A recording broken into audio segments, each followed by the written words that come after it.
ಜೀವನದಲ್ಲಿ ನಾವು ಉತ್ತಮವಾದಂತಹ ಸ್ಥಿತಿಗೆ ಬರಬೇಕು ಅಂತಂದರೆ ಅದಕ್ಕೆ ಗುರುವಿನ ಒಂದು ಮಾರ್ಗದರ್ಶನ ಅತ್ಯಂತ ಅವಶ್ಯಕವಾದದ್ದು.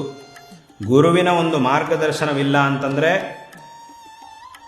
ನಮ್ಮ ಬುದ್ಧಿಯಿಂದ ಕೆಲವು ವಿಷಯಗಳನ್ನು ನಾವು ಪ್ರಯತ್ನ ಮಾಡಿ ಬೇಕಾದರೆ ತಿಳ್ಕೊಳ್ಬಹುದು. ಒಂದಿಷ್ಟು ವಿಷಯಗಳನ್ನು ನಾವು ಸ್ವಲ್ಪ ಪ್ರಯತ್ನ ಮಾಡಿ, ಸ್ವಲ್ಪ ಹೆಚ್ಚಿಗೆ ಪ್ರಯತ್ನ ಮಾಡಿ ನಮ್ಮ ಬುದ್ಧಿಶಕ್ತಿಯಿಂದ ನಾವು ತಿಳ್ಕೊಳ್ಳಿಕ್ಕೆ ಸಾಧ್ಯವಾಗಬಹುದು. ಆದರೆ ಅನೇಕ ವಿಷಯಗಳು ಇವೆ.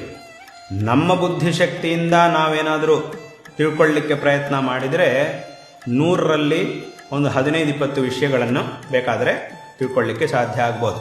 ಆದರೆ ಇನ್ನೂ ಅದಕ್ಕಿಂತಲೂ ಹೆಚ್ಚು ಸುಮಾರು ವಿಷಯಗಳಿವೆ. ಆ ಎಲ್ಲ ವಿಷಯಗಳನ್ನು ನಮ್ಮ ಜೀವನದಲ್ಲಿ ನಮಗೆ ಬೇಕಾಗಿರತಕ್ಕಂತಹ ಉತ್ತಮವಾದ ವಿಷಯಗಳು ಅನೇಕ ಇವೆ.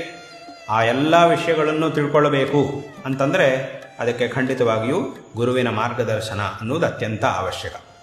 ಅದರಲ್ಲೂ ಅದು ಲೌಕಿಕವಾದಂತಹ ವಿಚಾರ ಬೇಕಾದರೂ ಇರಲಿ, ಆಧ್ಯಾತ್ಮಿಕ ಮತ್ತು ಧಾರ್ಮಿಕವಾದಂತಹ ವಿಚಾರ ಬೇಕಾದರೂ ಇರಲಿ, ಅದಕ್ಕೆ ಗುರುವಿನ ಒಂದು ಮಾರ್ಗದರ್ಶನ ಅನ್ನುವುದು ಅತ್ಯಂತ ಅವಶ್ಯಕವಾಗಿದೆ.